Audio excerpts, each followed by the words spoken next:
7, the topic, to consult with legal counsel to obtain legal advice regarding terms of employment of county superintendent under Maryland law.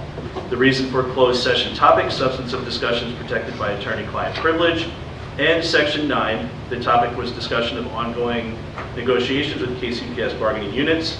The reason for closed session, to maintain the integrity of the collective bargaining process.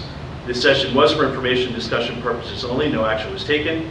Personnel actions will be voted upon by this board in Section 4 consent agenda this evening. Okay, the next item on the agenda is the Pledge of Allegiance. Ms. Messick, if you could lead us, please.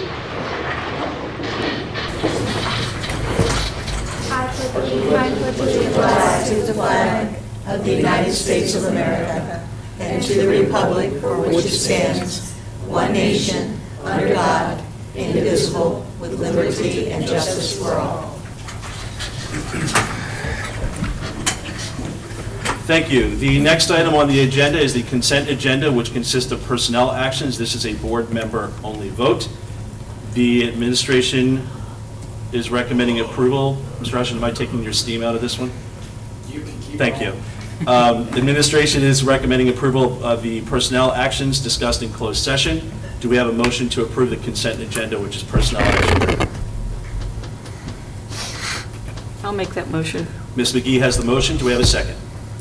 I'll second. Second by Ms. Sullivan. Any comments or questions? Hearing none, we'll go ahead and call for the vote. All those in favor? Aye. Aye. Opposed? Hearing no opposition, the consent agenda passes. Thank you, everyone. Appreciate it. The next item on the agenda is public participation, and we do have one. Before we start, we'll go ahead and read the guidelines for public participation.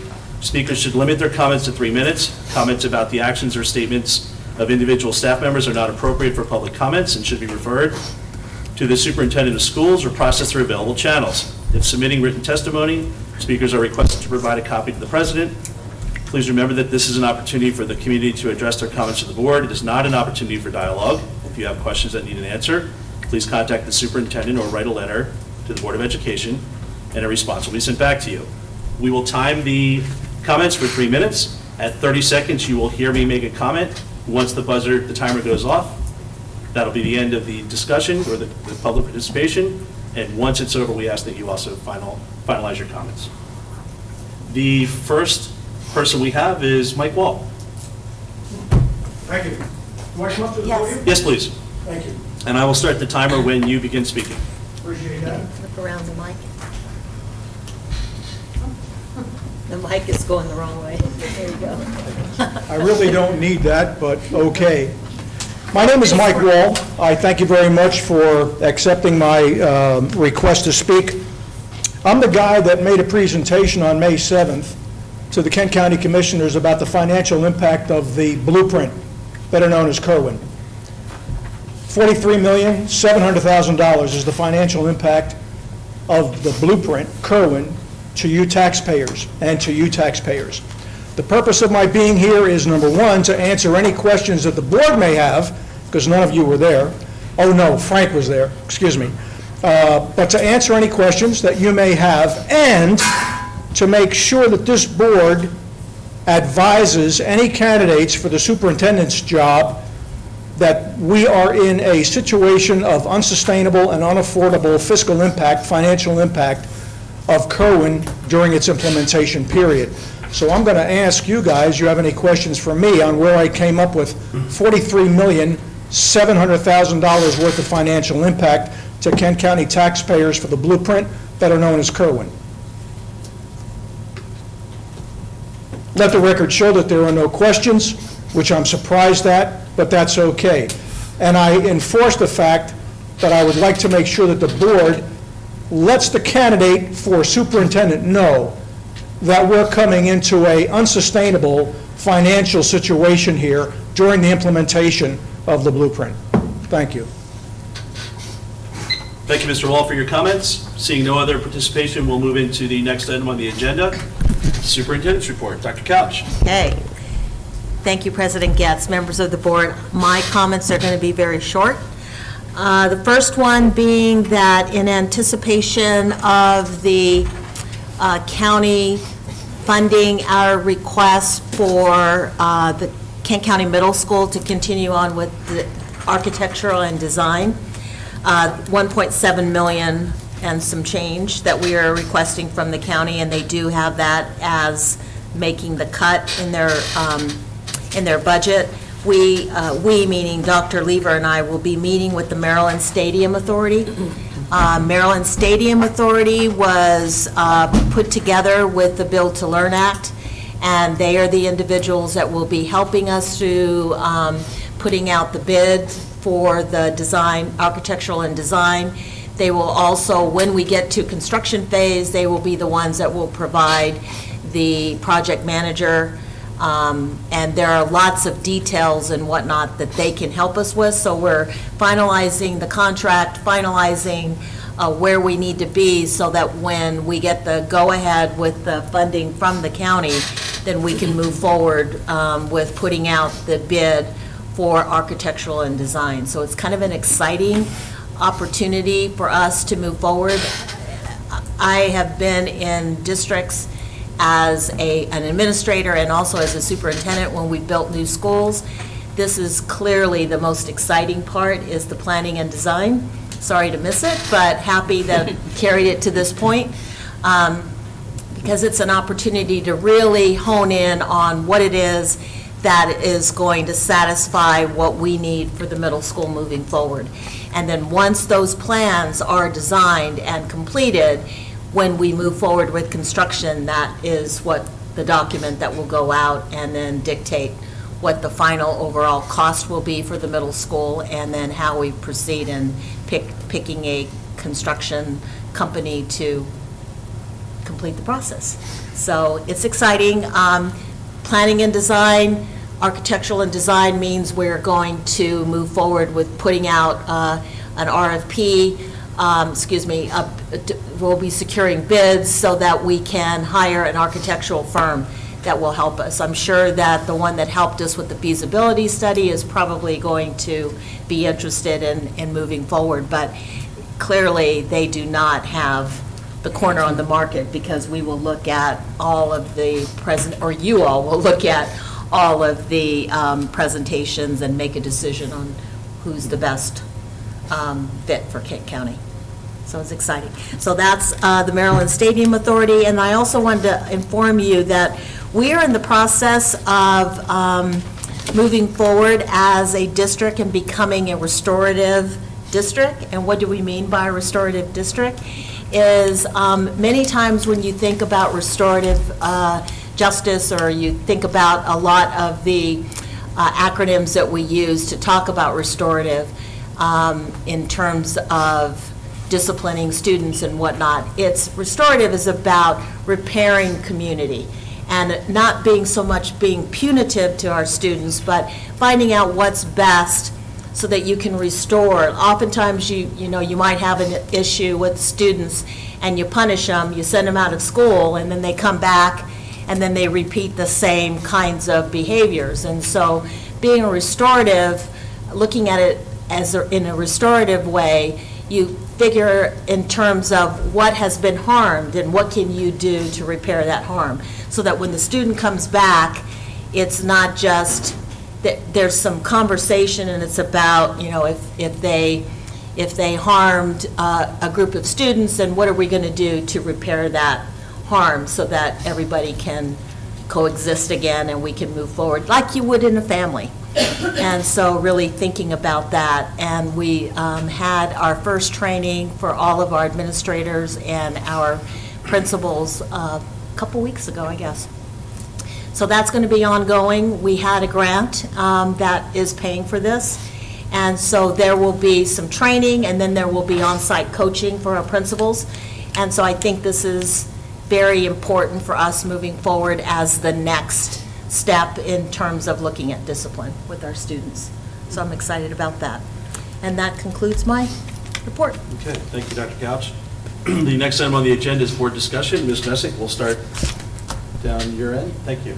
Hi, everybody. Hello. I just have a short few announcements, mostly just for the seniors, just because this week is our last week. Oh, so it's all about you? Yeah. Okay. No, it's actually Wow. again.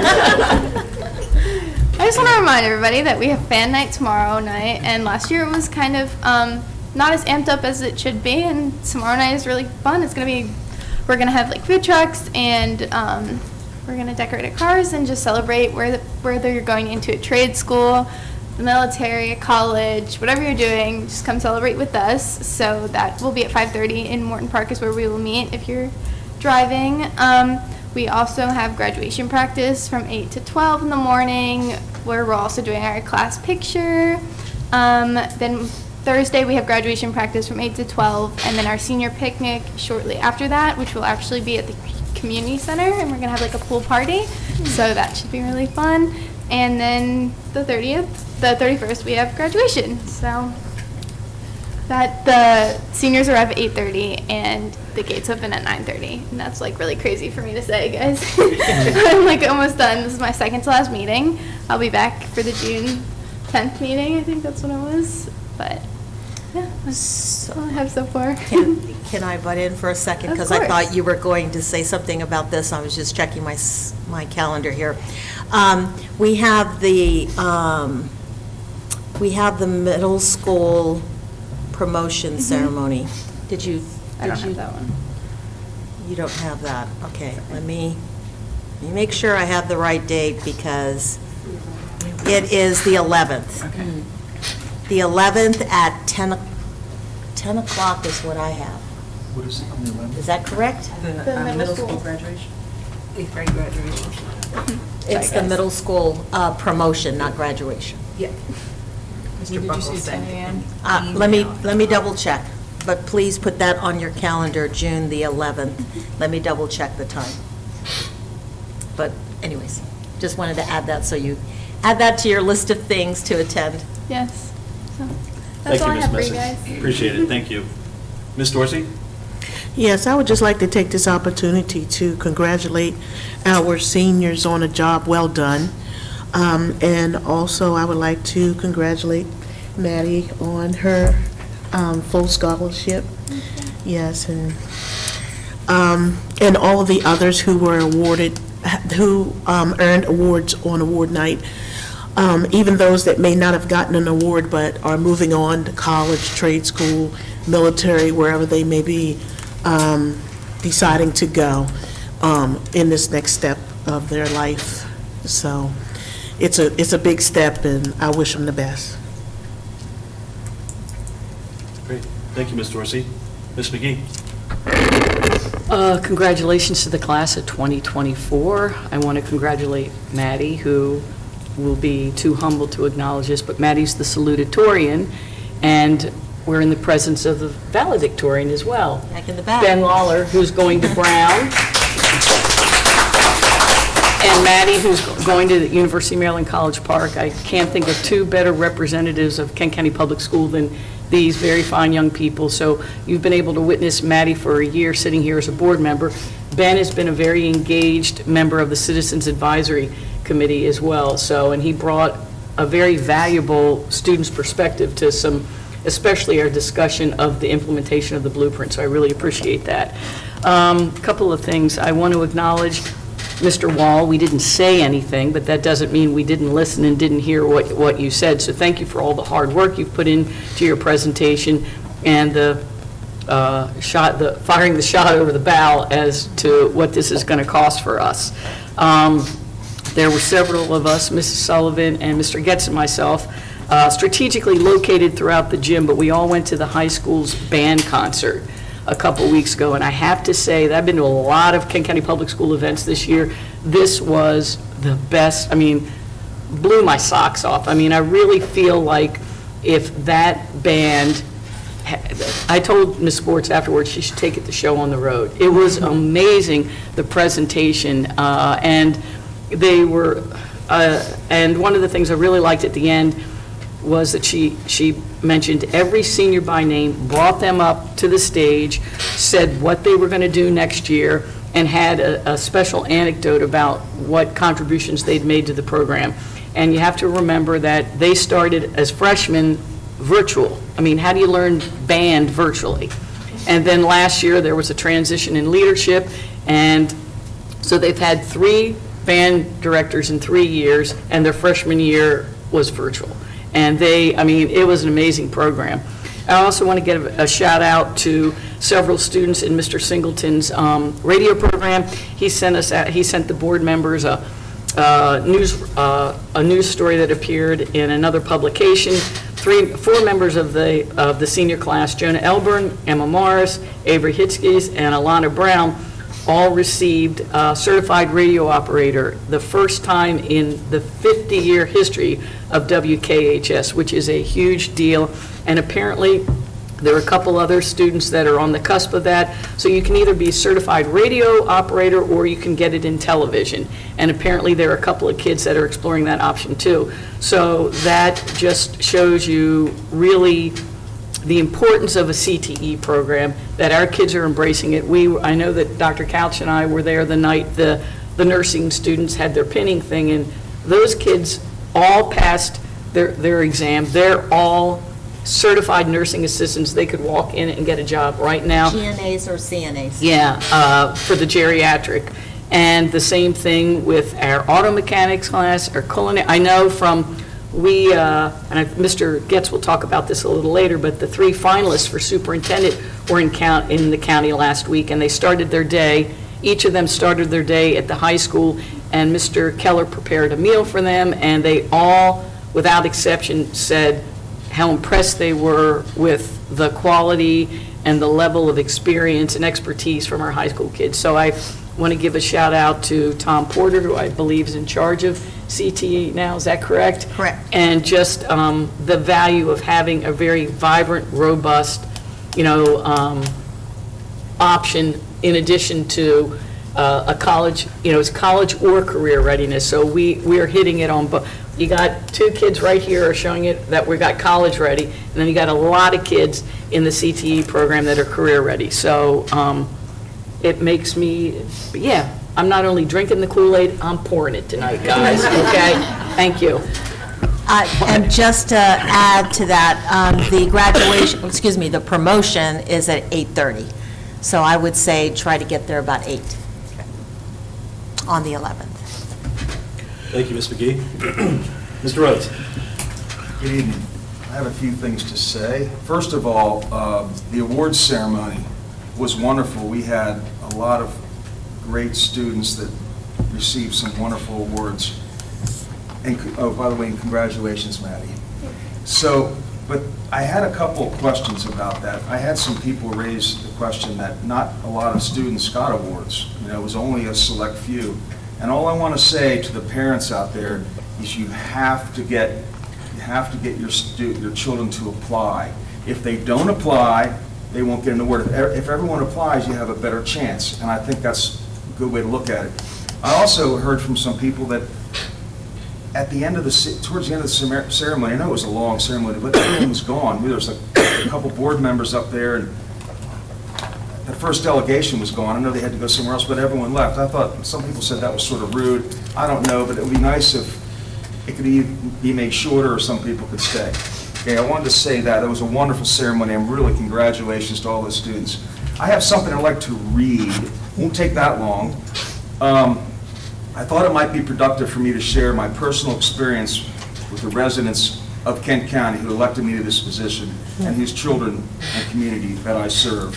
I'm finishing my first year on the KCPS Board of Education and wanted to share some of my observations on our progress as well as ongoing challenges for the county school system. Effective progress for this board requires that all of us on the board work together by honoring our differences and opinions, our individual experiences, and most importantly, respect for each other.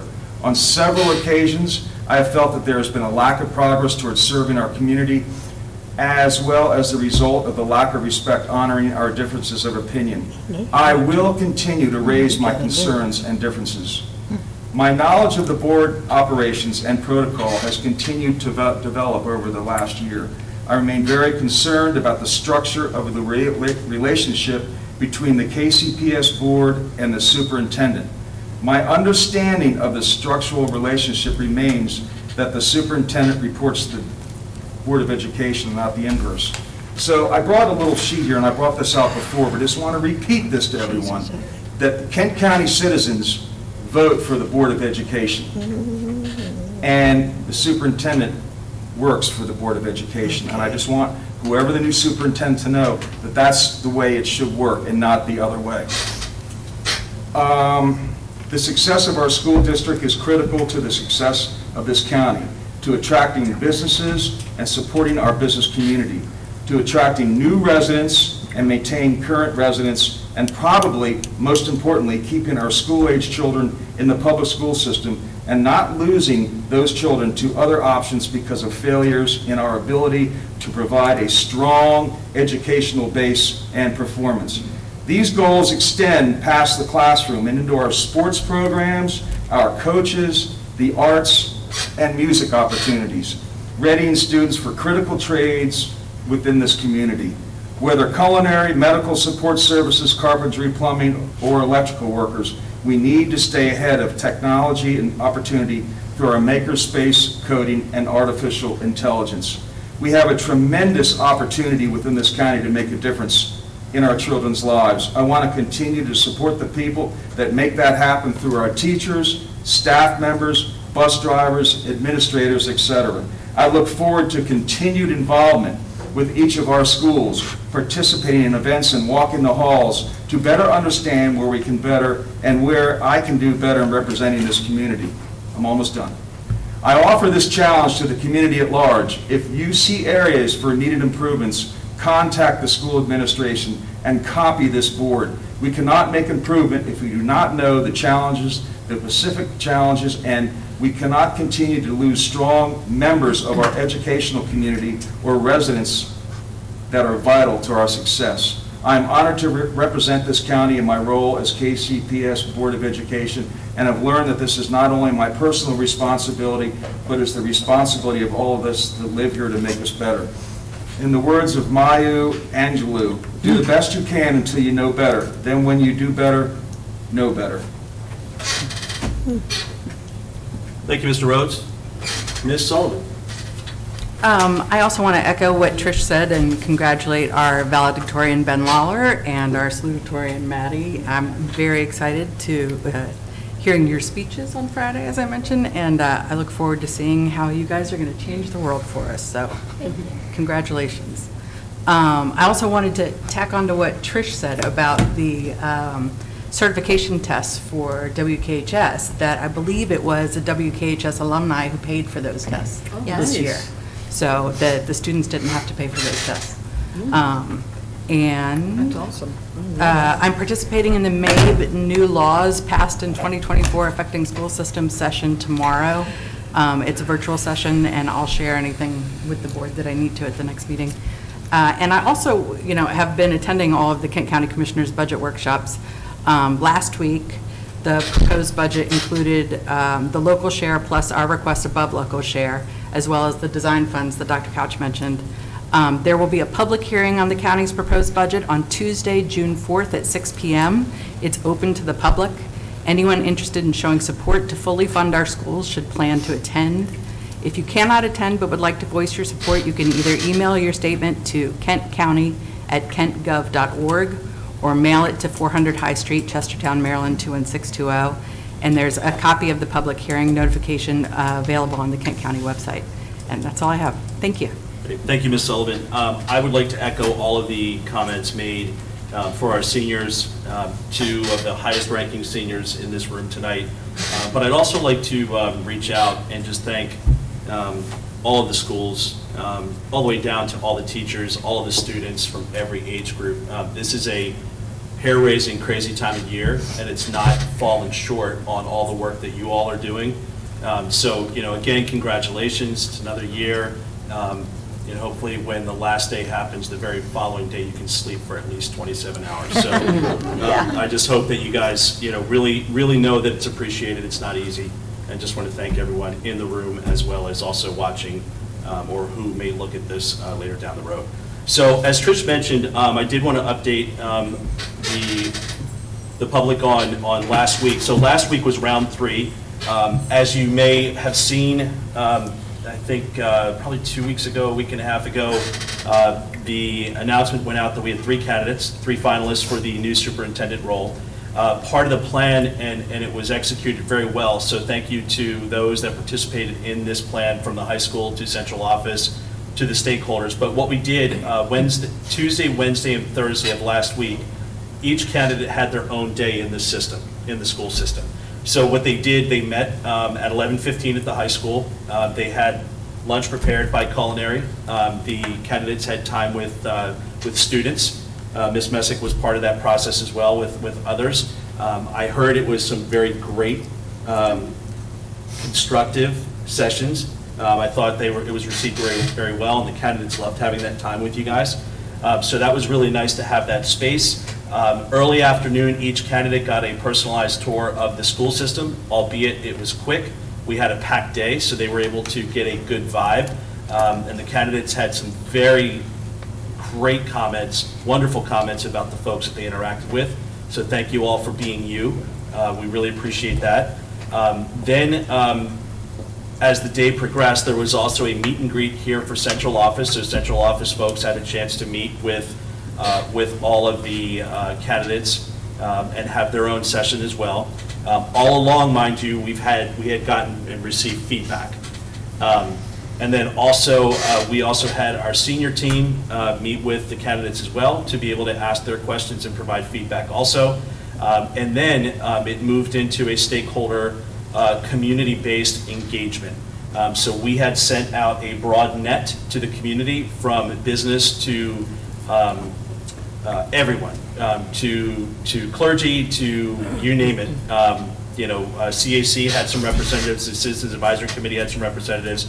They had a great session, so there was feedback there, and that was conducted by MABE through the process. And then following that, each candidate had a dinner with MABE and with the Board of Education, kind of as a impromptu, informal interview kind of session.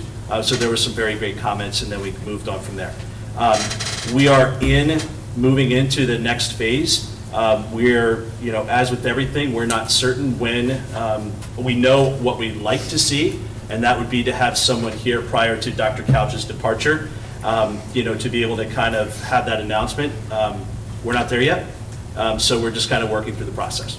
So, if there's any updates that come about, we will certainly update you, but I just wanted to give everyone kind of a feel as to where we are at the moment, kind of live at 5 or 6:30. So that's where we are. So that's all I have for comments tonight, so thank you. One more shout out to Dan DeVillio, who chauffeured all of our candidates around. They all talked about how awesome it was to not have to worry about trying to figure out where everything was, and that they had a great time traveling with you and asking questions, so thank you. You actually kept the speed limit too, with no warnings or tickets, so it was actually really nice, so thank you, Tim. We called ahead. Yeah. So, thank you for that as well. Okay, the next section, we'll move into education services, and we move into makerspace presentation. So could I do a little preface? Yeah, absolutely, Go ahead and do please. your introduction, but then I would like to just briefly give a background in terms of how this came about. Sure, absolutely. So, good evening, President Getz, Dr. Couch, members of the board. Good evening. I'm joined here tonight by Ben Lawler. I feel like I don't even need to do an introduction at this point. Ben is one of our graduating seniors, and he's also a member of Makerspace. So sadly, he is leaving us this year to go to Brown to study computer science, and specifically with a focus on AI. So it was nice to hear that tonight. Ben approached me early this year with an idea that came about from a CAC meeting, and I'm not going to steal his thunder, so I'll let him go into that piece. But I just want to say that as involved as Ben has been, and with how much that he takes on, he has worked tirelessly on this project. And there is so much involved, and there's so much on the back end, and he has shouldered the entire brunt of that, and I am just incredibly proud of what he's accomplished. So I will let Dr. Couch do her little preface before we turn it over to So I want to Ben. brag a little bit about Ben as well. We had a CAC meeting, and one of the members of the CAC talked about bus tracking apps, and we had this long discussion about wouldn't it be wonderful if Kent County had a bus tracking app, and what would be the cost, and we know how our budget is strapped, and so it was really kind of a frustrating conversation. I mean, it sounded well and good, and we all agreed that it would be nice to try to figure out something. And then, of course, the conversation died because obviously we didn't have money to move forward with another app. Well, after that meeting, Ben came up to me, and he was so excited, and he said, I was going to say something, but I didn't want to get everybody's hopes up, but I think I could write the program to do this app. At least I'd like to try. And I said, that would be amazing if you could do that. And so he was very excited, and so this is the culmination of that excitement and putting something together. So I think this not only is a testament to how wonderful our students are, but how wonderful of a young man Mr. Lawler is. And I just have such high praise for what he is doing this evening, and just the fact that he took it one step further and said, I'm not going to complain about it, I'm just going to do something to solve the problem. So, very excited to have you here. And before we begin, Maddie did ask at the beginning that we keep this short, so the next 2 hours, we'll do like a deep dive. Yeah. It's all him. Thanks, Mr. Ford. Thank you very much for all of your kind remarks. Yeah. So I'll do a brief overview of the code and what it does. So what you're seeing right now is just initializing the website and hosting it on the device right here. And then auth.py is just for app routing to different pages. And then the templates here with all the .html at the end, those are just the web pages. So that's what you see. And online, I found some nice styling formats, so that'll make the website look prettier. And we did run into some cross-platform issues. Hopefully, none of them inhibit us tonight. We're not going to be tested on this later, will we? Yes, yes, you are. Not at all. Yeah. Yes. All right. So this is the main page of what you'll see when you're looking at it. So right now, we don't have any buses out there, and we're not tracking them. We don't have the device on the bus yet, but this is what it will look like. And what we plan to mount on each of the buses is this. It's just a little mini computer with a GPS unit and then a 4G antenna, so it can relay the data to an Amazon web server, and then that web server will be hosting our website.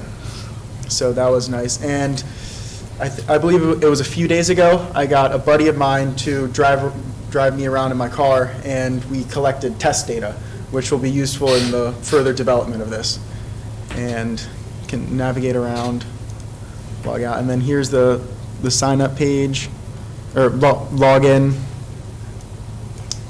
So Sign then, up. Yeah. would each of the families have to sign up? Is that what this would be? Yes, so the plan is that each kid will sign up, and they will be authenticated because we have all of the kids. And there will be an associated code with the child, and then the parent will log in with that code. So only the kids and parents will be Know able about to that log in. one child? Right, yes. Are there any other questions? Is it patent pending? Have you submitted a patent? No, at this moment, no. No, okay. But I've encouraged him to do that. You should. Do you have a name need for the to. app? No. It just It's seemed like called a the fun Ben app. project. Yeah, sure. Wendy, are you crying over there? No, okay. I came because I don't see him or talk to him because he codes all night.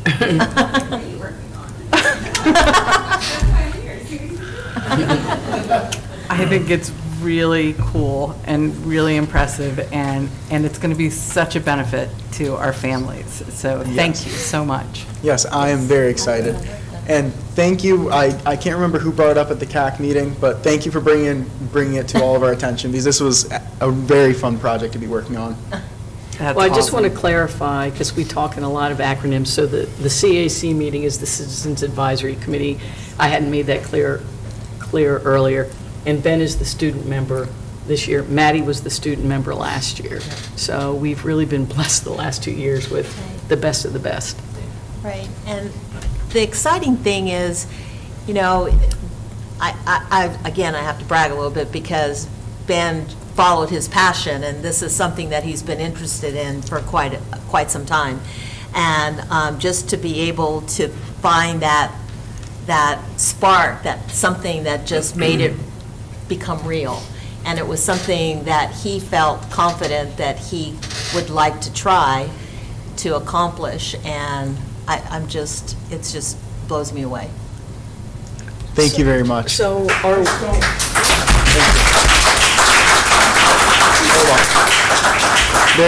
There's one more thing that I'd like to show you all. It is our very high-tech forgotten password. Just remember it. remember spelled wrong. Thank you, everyone. Thank you. Thank you, Ben. Thank you very much. That's amazing, yeah. And I'm particularly proud of him because I had a son that, I still have a son, but this son was, all he did in high school was code. That's all he did was code. He'd do that 24/7.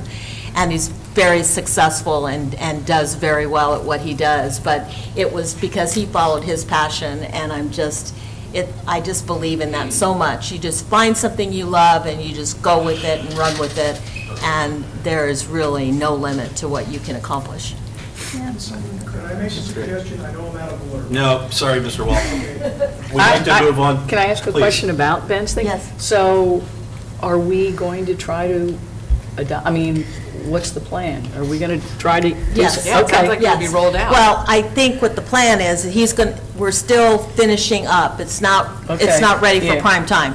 But the idea is that it will be ready for prime time, and then hopefully he gets his patent. Yeah. Gets that done, and then maybe we can be the pilot project for that, and it could And maybe you be got to a come up with a source. cool name, okay? Thank you, Mr. Lawler. Okay, the next item on the agenda is the Judy Center's update. Ms. Jacomowitz. There's a lot of pink. Yeah. I didn't bring my sunglasses. Center You design. guys are so bright. Good evening, President evening. Getz, Dr. Couch, members of the board. Maddie and Ben, so proud of both of you. Continue to follow your dreams. I had to say it as well, but on top of that, Dr. Couch, woohoo, Wharton Elementary students. Shout out. Sorry. Okay. So this evening, I'm really excited to be here with an incredible group of talent standing behind me. What you have in front of you are the members for Kent County Public Schools of our Judy Center hubs. Each elementary school in Kent County has both a Judy Center coordinator and a Judy Center family service provider. So from Garnett Elementary, which is really the hub among all hubs because they were really the first place where everything started, coordinator Beth DeShepper, along with her partner and one of our newest members, Ro, is back here. Ro is our family service coordinator for Garnett Elementary School. As well. You guys probably know them, but I thought I'd just say their names as well. And from Galena Elementary School, again, this one opened this year in October, had their open house, and we have our coordinator, Erin Legg, as well as Melissa Cannon. And then for Rock Hall, which opened in April, we have coordinator Brittany Farman, and I just went blank completely. I know, I've been sitting with her all afternoon, Joni Ribas. I get up here and I'm like, ah, that name thing freaks me out. Okay. Anyway, so welcome everyone, and I know you guys will do just fine explaining about our Judy Centers. I do want to say that our Judy Center expansion was made possible because of the board's vision to really put a focus on early learning. And Kent County is the only county in the state of Maryland that has a Judy Center in every single school and can offer services from birth to age 5 to all students in the county. And that's a pretty special thing. So I will back off and let our team step forward and tell you all about the Judy Center Learning Hubs. How does it move forward?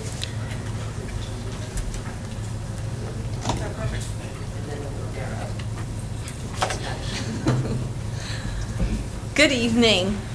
So before we get started in telling you all about the awesome things that we do, I thought I would just give you a brief history on what is a Judy Center and how it all came about.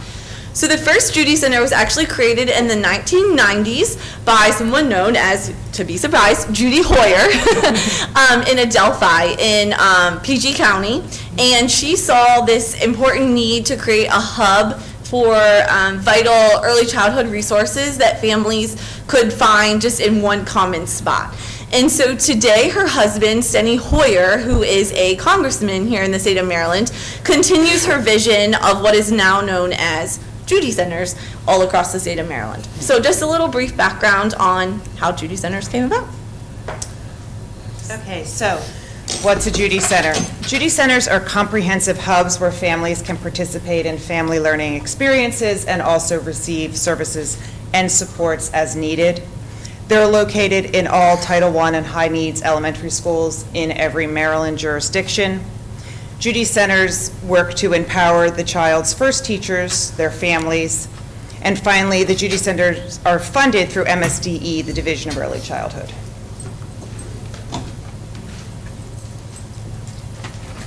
Okay, so playgroups are one of the ways that we promote school readiness and family education at the Judy Center.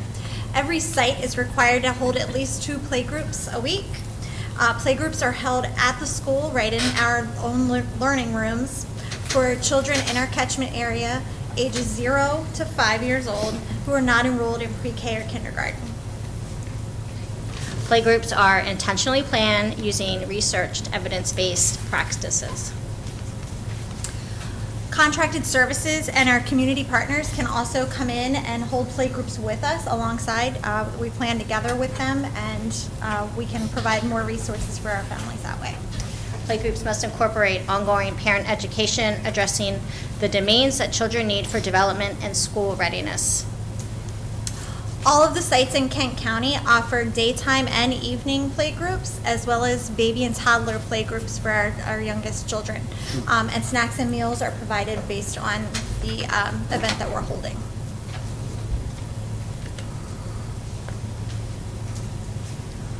We have a lot of shared events that we do together because we share a lot of the same partners between all 3 Judy Center sites. We work with our partners and each other to hold events and attend events too. Any family with children 0 to 5 years old that live in Kent County can attend the events all 3 Judy Centers hold. So far, we've had 4 successful shared events. In December, we've had our first Santa's Workshop where Santa attended and handed out goodies, and we also set up tables with a lot of different activities that the families could roam around and enjoy. We also held Potty Training 101 between our 3 sites. We held it on different days, times, and locations to try to accommodate all the families' needs. We provided childcare while the parents went and listened to a presentation, and then every family went home with some incentives. Our other shared event was a local author visit. We had Marianne Sade and Abraham Keyes. They came to the library, we had some refreshments, and we enjoyed listening to their books, and all the families got to go home with a copy of their book.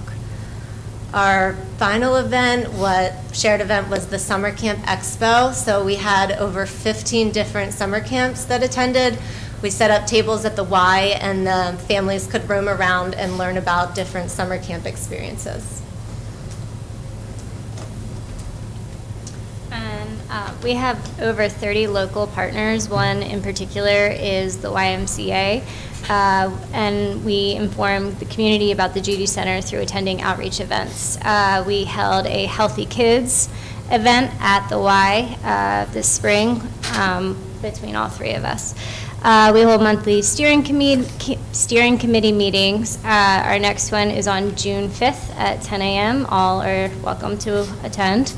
And it will be held at Galena, but it's also virtual. And some of our partners include Kent County Infants and Toddlers, Kent County Local Management, Kent County Department of Social Services, Kent County Health Department, the YMCA, Sultana, and Kent Family Center.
some pictures of different playgroups that we held at each of our centers, and then some of our shared events.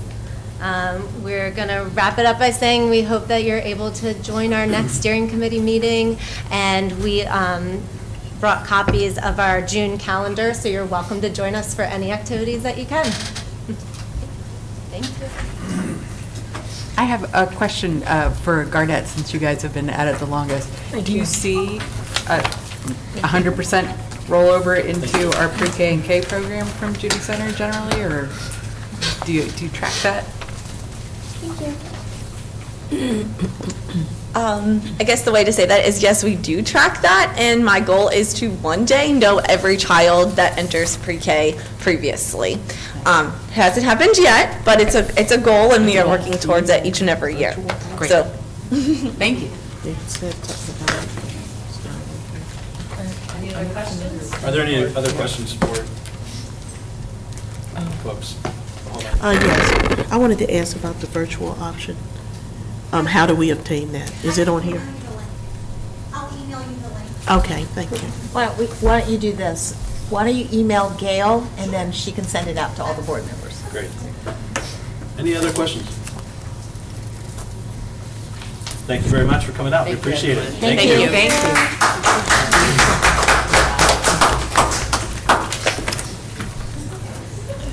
Okay, the next item on the agenda is administrative services. We are going to move into the tennis court bid.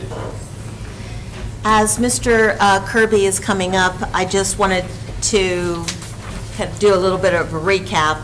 As you know, with the, this was the second year that we asked for money from the legislature to resurface the tennis court. We were unsuccessful last year, which, you know, it was disappointing, but typically it takes about 2 years to get things through. This year we were successful, so because it was a big project, we had to put it out to bid. And so Mr. Kirby completed that project for you, and we're hoping that you will approve what we have to present to you this evening. Thank you. Good evening, President Getz, Dr. Couch, members of the board. I'm here tonight to bring forward approval for the 5 tennis courts refurbishment project out at Kent County High School. In April, as Dr. Couch said, we received a $306,000 grant, similar to the grant we got 2 years ago or 3 years ago now for the running track resurfacing. So very happy to get that from Maryland again. So essentially, the base bid for the project is for new asphalt, new fencing, new equipment, ADA compliant gates, and that will pretty much cover everything for it. So you can see before you, we had 2 responsive bidders. So we are recommending approval for David A. Bramble in the amount of $282,251. And that's for all 5 tennis courts? That's correct, yep. And that's covered by the capital grant, project grant? Yep, we were anticipating having to use some aging schools money. Yeah, that's what I was going to ask about. But we didn't have to. Yeah, Okay, that's awesome. Our initial quotes we got were above about $400,000, so this is a, you know, one you can see the benefit of going out the bid. Right, what we initially do when you put out requests for the legislative grant for capital grant projects, you have to secure some kind of basis in terms of where are you coming up with the dollars. So we brought in a company to give us basically a baseline bid, and we felt fairly certain it was going to be about $350,000. And so we requested, we knew that we were going to have to put in some of our own dollars, and so, because we knew we wouldn't get the $350 from the legislature. But this worked out really well for us, and it stays local too. That's great. And the equipment includes, I imagine, nets? Yep, all new nets, poles, yep, everything's going to be taken out and replaced, yep, What's the, when do you anticipate the work being done? over the summer. Okay, Yep. so it would be It'll ready when school by, yep, it'll be ready by school. When school restarts? Okay. Yep. Yeah, because those courts right now are in I know, bad shape. very, very excited about this. Yes. Are there any additional questions? Okay, the administration is recommending favorable approval by the board to award David A. Bramble Incorporated RFB 24-KK04-30 in the amount of $282,251. Do we have a motion to approve? I'll make a motion. Mr. Rhodes has the motion. Do we have a second? I'll second. Second by Ms. McGee. Any further comments or questions? Okay, we'll go ahead and call for the vote. All those in favor? Aye. Aye. Opposed? Hearing no opposition, the motion passes. Thank you Thank very you. much. Thank you. Thank you. Okay, the next item on the agenda is the Superintendent's 2025 approved budget update.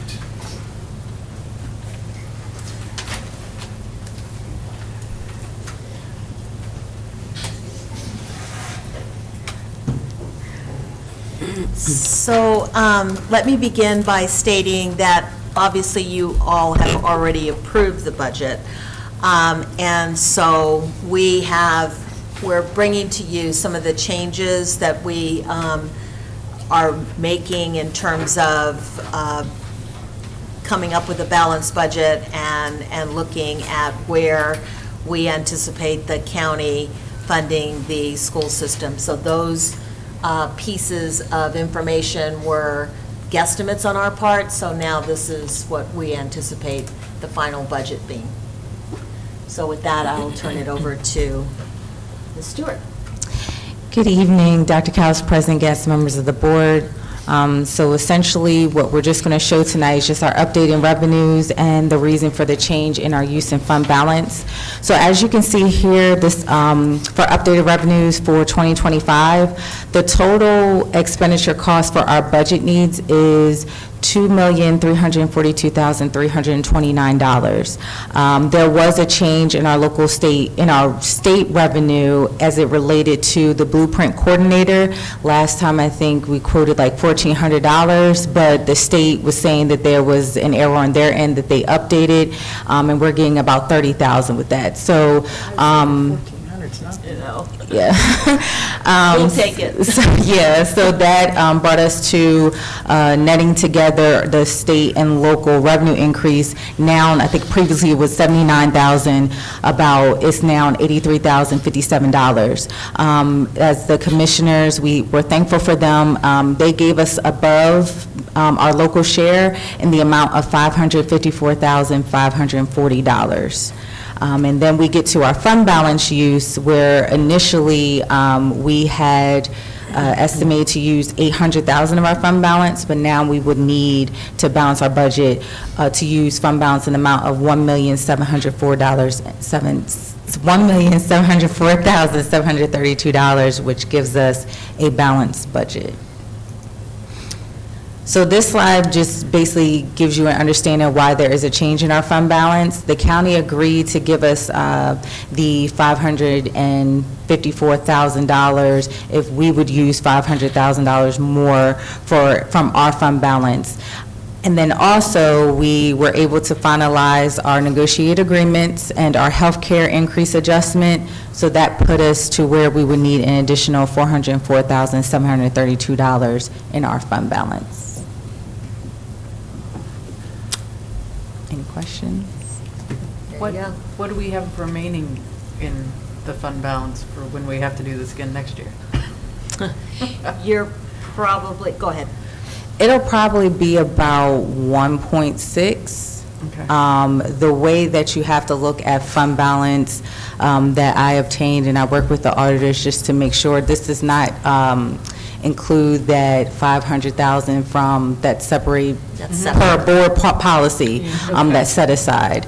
We are not really anticipating using the $800,000 that we had stated, using all of it for this year. So then it kind of rolls over into the following year. And then we have, like I said, I believe the last time, we have our major grants. This is the last year, and that's how we have savings. And we have about that amount in our savings from our recodes. From our bigger grants, we'll be able to save that. So this will kind of be really the last year. We'll have a huge savings because it's ESSER 3 and Maryland Leads that are our two last major grants. And then what I wanted to reiterate is because we anticipate not having to utilize all of the fund balance that we put into this year's budget. That will be directed for FY '26. Okay. So you'll have that money as well as the 1.6, as well as the 500, and then whatever else we have for recoding. So I think you'll be in fine shape for a while. For another year or so? For a couple of years, maybe. But, you know, it all just depends upon enrollment, and it all depends upon where the funding comes from at the state and local. So, but we haven't depleted it. You're still in really good shape, and so you should be fine. Okay, are there any additional questions? Okay, this is an action item tonight. The administration is requesting board approval of the updates to the superintendent's 2025 approved budget. Do we have a motion to do so? I'll make a motion to approve. Ms. Sullivan has the motion. Do we have a second? Just for clarification, the update is that we're, in addition. Using more. More from our fund balance, correct, okay. In addition, initially to the 500,000, or whatever. 800 to start, Yeah, and then yeah. 500, and then. Now the this additional 480 Yeah. some thousand. Okay, I got you. I'll second it. Okay, we have a motion. We have a second. Are there any further comments or questions? Hearing none, we'll go ahead and call for the vote. All those in favor? Aye. Aye. Opposed? Hearing no opposition, the motion passes. Thank you, everyone. Thank you, Ms. Stewart. Thank you. The next item on the agenda is the Board of Elections office space in Morton. All right, this is my item, and I attended all of the work sessions for the county's budget. And at the last work session that I attended, when we were essentially negotiating about final allocation to the school system, there was some discussion about use of Wharton Elementary by the county for the Board of Elections. And we had a fluid conversation about that, and I told them it really was not my decision to make, it was a board decision, and that I would be happy to bring their request forward, and that, at least from my perspective, I thought that it was any way that we could work together for a common purpose is going to be in everyone's best interest. So with that foundation, let me tell you a little bit about what the conversation was about. Right now, the Board of Elections is renting a building, I guess, from Dixon, or at least office space from Dixon. It is not going to meet their needs moving forward. They need a bigger space, which means the county's going to have to put in more money to rent a larger space for them. And they were curious, and they've been asking me to provide them with information about Wharton, how many square feet it is, and a lot of information about Wharton in general. What do we use it for? What is housed in that building?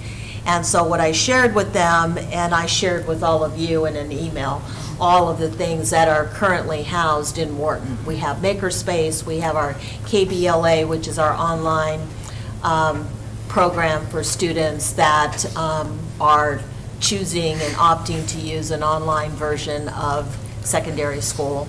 We also have the bus, the bus transportation, the bus depot. We have the food pantry is also there. We do not charge them rent, but we allow them to use space there. So we have quite a number of programs that are in there, but they're really non-student-based programs, besides the KBLA and the Makerspace, but that is a very small percentage of the building. And so I shared all of that with the county, and then they responded back by, would we be willing, would the Board of Education be willing to house the Board of Elections there? If we did, then they wouldn't have to pay the rent, and they could have more space. The spacing that they're looking at is they have to house, and of course, we use it as a storage facility, because as you recall, that when we consolidated our elementary schools and closed 2 of our elementary schools, we have no space really, or very little space to store instructional materials, to store furniture, desks, anything like that. So we use Wharton as our storage facility. And so if we didn't have that, we would obviously have to build another storage facility somewhere.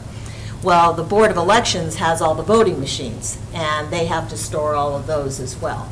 So I explained to them that Wharton is in very poor condition overall. It needs a new roof, and I did supply the county with the latest evaluation from MSDE before it was closed down, and it showed at that point in time it was in failure, the roof was in failure, and we've done some repair to that building, but it really needs to be completely replaced. The roof needs to be replaced. There's some pretty severe leaks in certain portions of the building. We strategically are not using those sections and just storing stuff and using the sections that are in relatively good condition. The HVAC needs to be replaced as well. Now, if you had students in there, you'd have to do a full-scale replacement of the HVAC. If they're being used as office spaces, you could probably get away with some wall units or various things that, yeah, you could probably get away with some of those things. And then what I explained, and then into the conversation was, well, had you all thought about potentially moving central office to Wharton? And I said, well, I think that was ultimately one of the things we wanted to do, but there's debt on this particular building, and I'll tell you about that in a minute. But we have to, the county commissioners would have to pay off the debt for this building for us to vacate this building. And then, as I explained, you can't just plop people in classrooms. You've got to renovate and make them presentable for office space. So we talked about all of those things. And one of the things that I said, obviously, I will not be here to execute the plan or to see it to fruition, but if we're going to think about partnering to utilize the space for the Board of Elections, then my recommendation is that we evaluate it for all things at one time, because what I would hate to see is to move forward with the Board of Elections and maybe renovate or utilize the space, and then all of a sudden say, oh yeah, and by the way, let's move central office, and now we got to undo what we've done. So they all agreed that if we did that, we should partner together, everybody think about what their needs are, and then look at the space to see if it's going to be viable. The restrooms in that building are, they're primary toilets, and it's really not made long-term for adults. So there would have to be some spaces that would have to be redone, bathrooms, ADA accessible. So, I mean, there are a lot of things that would have to be done to that building. That's not to say that it can't be done. The latest question that was asked of me is, would the state participate in renovation and any of the repairs that needed to happen at Wharton? And my response back was no, they will not, because the state only participates in renovating and rebuilding buildings that are used primarily by students. So since this is an office building, and just like this building, if we have to repair the roof, it's 100% on the county. It's not a shared 50-50 with the state. So I shared that information with the county as well. But what I promised them is I would bring it up at our next meeting, get your take in terms of, are you interested in moving forward to explore the possibilities of working together? And then I told them from there, then it would need to be some serious conversation and planning and moving forward. So there's really two questions. One is, elections office at Wharton, partial building is remodeled to accommodate. right? Potentially. Potentially, or vacating this property and renovating everything out there to accommodate central office, and then this building, with debt paid off, this building would then become Surplus to the county. surplus to the county. Yeah. Well, and what I would say is, one is probably more immediate than the other. So in other words, that's why I say you all should work together with the county by identifying whether it's feasible to move the Board of Elections and the Board of Ed into Wharton. I mean, that conversation needs to happen before anything moves forward, in terms of if that's the long-term plan, which I don't disagree that that's not a bad long-term plan. But what I would hate for us to do, because what I understood is that the Board of Elections needed at least 5,000 to 7,000 square feet, which is a pretty good portion of that building.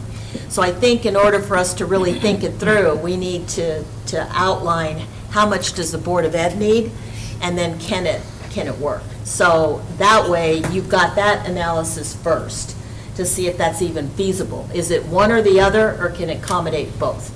So that's the first question. The second question would be then, once you identify that, then you identify which areas you want for certain locations of programs, of administrators, of Board of Elections, and then the county may want to move forward with the Board of Elections piece first, because that's the most immediate need. And then you can always phase in the Board of Ed. When you say immediate, how, did they give you a timeline? Well, I mean, I don't think they expect it. 6 months, 12 No, months? I don't A year? know. I think year to two probably is what we're talking Other about.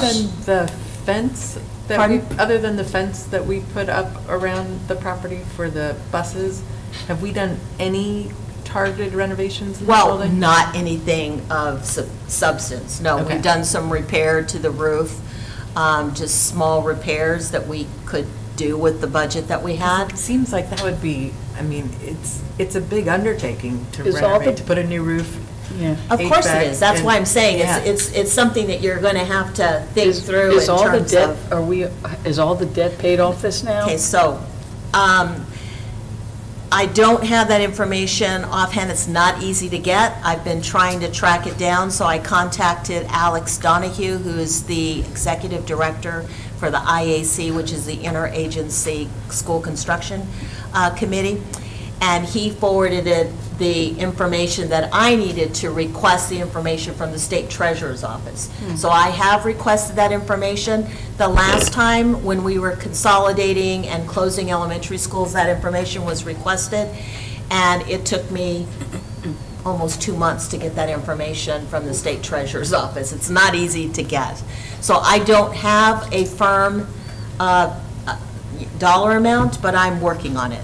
I may not get it before I leave, but I'll leave all of that information so we can the next superintendent can follow up and try to get that information. I'd be interested in, I guess, keeping the door open, but I also want to make sure that since it's not being used for educational purposes, and the county would be footing 100% of the bill, I want to make sure that we are prioritizing the one-time capital improvement money that we need for the middle school. So we're not all of a sudden going to figure out that we renovate Wharton Elementary School so that a government office can move in, and then we're $5 million shy of being able to build the middle school that we need. One of Let's the walk things- down the path and see where it goes. Go ahead, Frank. I have a question. So, I've written down we have 28,000 square feet at Wharton. Is that approximately how much square foot? How much square footage is in this building, does the board need? I don't know, because I understand. Yeah, But I could- don't have the exact amount because, as you know, with the reduction of some of the positions that we had with ESSER, we're probably going to have less offices that we're going to need. So even if you were to use this space as an example, we're going to have to look at, in terms of how many spaces do we need for people, and then this building is also utilized for board meetings and also for training of our teachers. We have the one space in there, so we'd have to make sure we have a larger space for training as well. So if we have 28,000 square feet, if we take off the 5 to 7 square feet, 1,000 square feet for the county, that'll leave us with about 21,000 square feet. Would that be able to accommodate, that's what I want to know, the board, and then the bus department, I've been in there, I mean, they have that whole building, they're using rooms like, they have a desk and a room this big. Well, that'll have to change. We didn't do I any know. renovations. That'll I have to change. understand. What I'm saying is that could the bus people possibly move out to, some of those really fancy trailers outside instead of being in that building? What fancy trailers? Well, just like office trail, like they have at some schools, they have office buildings where they can operate their bus department. Just a thought, it's just a thought. Because I think that if we were to close this building, we could save, what is it? You wrote it down somewhere, it's like $80,000 a year to maintain this building. The board would be closer in the county to everybody, and I just think we'd lose the expenses for this building, although we'd be squeezed in there, I get it, it would be tight. But you to got to renovate that remember, building, but it will be you got to millions of remember dollars. that there will be, I mean, again, you're going to have a building that is only partially utilized, so the expense for utilizing that building may not be as great as when everybody moves in. So when you offset the increased utilities and whatnot for more people being in there, it may not be an $80,000 savings when it's all said and done, but I hear you. I mean, it's definitely, that's all, those are all the details that you'd have to work out once you sit down at a table and say, okay, what is it that you need, and what spaces do we have available? We could use the floor plan for the school to figure that out. So- And you're right, we don't need, and Mr. Wheeler is completely aware, he is totally taking over that space, I get that, because he can. Yeah, he's got. But he doesn't get to have that if we're going to move everybody over there, and he understands that. Did you get any, this is me being Kent County Public School centric / selfish, okay? I just want to make sure that that's always going to be our building. I mean, did you get any sense that, that it might start out with the Board of Elections, then it might be another county agency that might want to come in there, and then the next thing we know, our part of the pie gets smaller and smaller, and that ultimately, we're not in charge of our own building anymore? Well, I think ultimately, the way it's set up, it's set up with regard to the use of buildings is that the building belongs to the Board of Education. Yeah. It is our building. Yeah. And until we surplus it, I know. and I don't know that you'd ever want to surplus I Wharton, know. we're still in But control. I'm just thinking that of some of the other scenarios over the last couple of years. Remember, at one point, there was a Yeah. discussion, now, not that it ever really started with the county, it's out in social media wackadoo land out there, but, people were saying, hey, you know what, let's put EMS out there, let's put the sheriff's department out there. Yeah. Remember, Yeah, that that wasn't was so a lot long of- ago. no. There was, and I know that when we closed Wharton Elementary School, people who were looking after the school system said, you don't ever want to give, to Yeah. sell that or turn over ownership of it. I mean, because. It's on our campus. Yeah, I know, but we're surrounded by Kent County Parks and Rec on one side, Wharton Park on the other. So, it's on our campus, but we're right in the center of other stuff. I just wouldn't want us never to really be in charge of our own destiny anymore. Well, what I would say is you are in charge of your destiny. It is your building. Okay, yeah. And ultimately, I think what the commissioners are wanting to know, are you open to the discussion and sitting down and having this fluid discussion? Because we're going to have to hear, you're going to have to hear what their needs are. They're going to have to hear what our needs are. And my recommendation is that you don't piecemeal it and just say, okay, let's just do the Board of Elections and then wash our hands of it. And then later, we say, well, gee, we should have thought it through because now central office can't even move in there because we don't have the space anymore. I think you need to it needs to be a discussion in tandem. So the question of the board is, are we open to Yes. the possibilities, right? How is that? Because, once that's conveyed to the county, then after that, we would need to hopefully, start this collaboration of understanding what it could look like based on our needs, based on their needs. And then, looking at two options. One is just Board of Elections there, what that cost, and then this idea of could central office, be in the same Coexist, space, yeah. coexist in that space, and then I think at that point, we just have to take a look at it. Yeah, because what you may have to do, and this is something else you'd have to consider, I mean, maybe when it's all said and done and you collaborate and you talk, you find out that the Board of Ed cannot move in there because there's not enough space. Then you're going to have to decide, well, are you happy being in this building forever and ever and ever and ever? Because once you pull the trigger, then that's what it is. So that's why I think it needs to be a discussion that you have in tandem. It cannot be an isolated discussion about the Board of Elections and then later, 2 or 3 years later, say, oh, now we really want to move central office, and oh, gee, wish we would have thought about it then. I think it needs to be a very focused conversation with everything on the table about what our needs would be if we moved in there, what their needs are, and then ask them at that time, is there any other programs or departments that you were thinking about? And then ultimately, the Board of Ed makes that decision, not the county, the Board of Ed. So I pulled up the facility strategic plan to see if I could find quickly the square footage of this building, and it's just under 32,000 square feet. And it lists about $45,000 in utilities, but that was like 7 years ago, so just an idea. There is precedence, because at 215 Washington Avenue, which was the central office before here, Right. the Board of Elections was in that building. Yeah. And then they moved. So, and the reality is, the only reason we're here is obviously there's nothing central, nothing against Rock Hall, but there's nothing central about Rock Hall. It's because of the encumbrances of This building. the debt not being paid off. Yeah. We couldn't move. Could vacate the You building. know? I think we're close to having the debt paid off, but I don't even want to give Yeah. a guesstimate or a number, because I didn't want to guess with the county either. Yeah, I that's think right, it's yeah. better for me to have the actual information from the state treasurer. Who owns this building right now? We We do. do. We do. So if we wanted to sell it, we can sell it? No. That's what I wanted to know. Okay, so ultimately, what happens is, these buildings belong to us until we have no use for them anymore.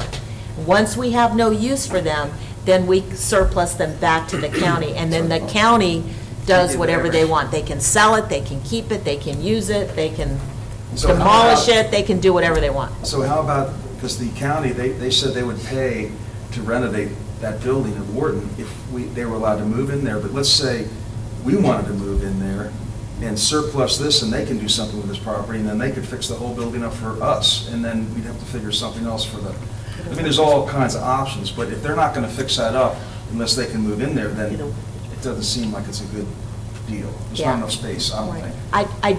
I don't know until you actually sit down and Well, look one at of the, to really muddy the water is, let's say all things work out and we're able to move to Wharton because there's enough room, because our central office is getting smaller, okay? This, let's remember, Rock Hall doesn't have a municipal building right now. They're looking for, there's all sorts of maybe other moving parts. But I think they're moving at a pace, they need to move at a pace that's probably greater than what we have. Yeah. So, I would just say I guess that. we don't know anything unless we have a conversation. Well, and that's what they're asking. Are you willing to have this conversation? That's what I need to report back. I think, Think you'd be I'm speaking foolish for not to. myself, I think we should. I think it's responsible. I think it's worth the conversation. That's just me. I agree, even from a very selfish, again, going from just the KCPS lens, is it's an opportunity, A, to get some goodwill, to have a collaborative relationship with our primary funding agency. On top of that, we can get something out of it. We can't afford to renovate the Wharton building. So if somebody's willing to help us with that or do that for us, and we're able to give them something that really isn't a hardship for us, which might be extra space, I think we should at least explore those options. Other thoughts? Ms. Sullivan was there when I was speaking, and I said all of basically the same thing. Yeah. I said that I thought it was worthy of a conversation. I thought anytime we could collaborate with the county to meet both of our goals would be a win-win. And so but I couldn't speak for the board. There's, lots of stuff to consider, like with the Board of Elections, are people going to be coming in and out of there every day? Do we need to worry about parking? Like, is it going to prevent anything with the buses going in and out? There's lots of little fine details that we would need to figure out.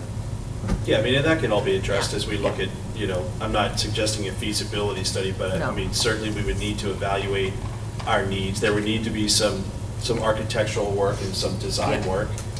They would need that for the Board of Elections office anyway. And so, if we can come to, I mean, what I'm talking about, this is all in the weeds, but we would go through that process. Yeah. And just determine what our needs are. They would tell us it's either good or not good, or we make adjustments, and Yeah. we go from there. And then they need to tour the facility. Sure. They need to, because it needs some Different work. on the inside. So you need to go in and look at that facility and see what we're utilizing, all of the portions of the building that are really not usable right now, and why, and talk about all of our needs, and then just sit down and have a floor plan and talk about, okay. Yeah. And then you should ask the next superintendent and the admin to sit down and figure out what is it they need for their spaces. Because we don't want to shortchange our people just to come up with a collaboration. So, I mean, we need to think about everything that we need the building to be for us, and then see if we can't make it all work. I was at that meeting, and it was like, when they threw that out there, I was like, wow, this is different. It was like they were throwing a bone. I didn't know what it was, and now they just threw it out as a suggestion, so it's something to talk about. Well, and it's probably a good time to start our new facility strategic planning. Well, you need to. Yeah. It's a good Yeah. time. Okay, so I think we have direction. Or Okay, at least- I will let them know. Very good. Okay, the next item on the agenda is the Citizen Advisory Committee membership. Did we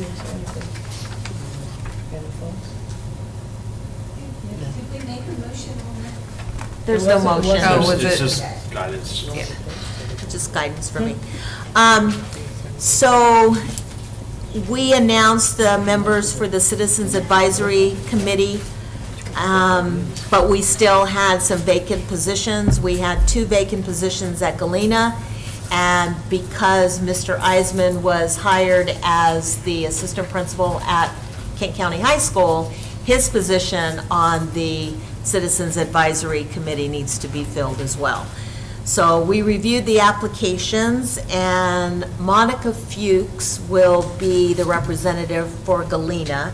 She is currently a member of the Citizens Advisory Committee, and she submitted, which there's nothing that says you cannot submit a new application, leaving still 1 vacant position at Galena Elementary. So we're going to put out another press release to see if we can't generate some more interest. So we need 1 more person to fill that, to complement Galena Elementary. And then Abigail Ritchie, Abby Ritchie, who is a social worker at Kent County Middle School, will fill Mr. Eisman's position at Kent County Middle School. And we have a retirement at Rock Hall Elementary, so now we have an opening at Rock Hall Elementary. So, we have 2 remaining positions to be filled, 1 at Galena Elementary and 1 at Rock Hall Elementary. So we will put out something, because the Rock Hall Elementary one is new, we will put that out, and hopefully you'll be able to fill the position at the June board meeting. If not, that will be leftover stuff that you'll have to resolve when I'm gone. Okay, Dr. Couch, this is an action item, correct? Yes. Okay, so the administration is looking for a motion to approve and appoint the new members to the CAC, Citizens Advisory Committee, as Dr. Couch mentioned, the candidates. Do we have a motion to approve? I'll make a motion to approve. Ms. Sullivan has the motion. Do we have a second? I'll second. Ms. Dorsey has the second. Any further comments or questions? Hearing none, we'll go ahead and call for the vote. All those in favor? Aye. Aye. Opposed? The ayes have it. The motion passes. Thank you very much. Okay, the next item is public participation. Ms. Gale, do we have a? We do not. Okay. We'll move into our notification of our next meeting. The next regularly scheduled monthly meeting of the Board of Education of Kent County will be held on Monday, June 10th, 2024, beginning at 5:30 p.m. Open session will be immediately followed by the board members going into closed session. The open session will resume at 6:30 p.m. The meeting will be located at the Administrative Building in the boardroom, this room, located at 5608 Boundary Avenue, Rockall, Maryland, 21661. And the last item on the agenda is to adjourn. Do we have a motion to adjourn this meeting?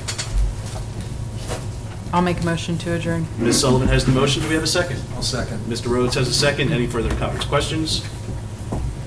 Hearing none, we'll go ahead and call for the vote. All those in favor? Aye. Aye. Opposed? Ms. Messick? Aye. The motions have it. The meeting is adjourned. Thank you, everyone.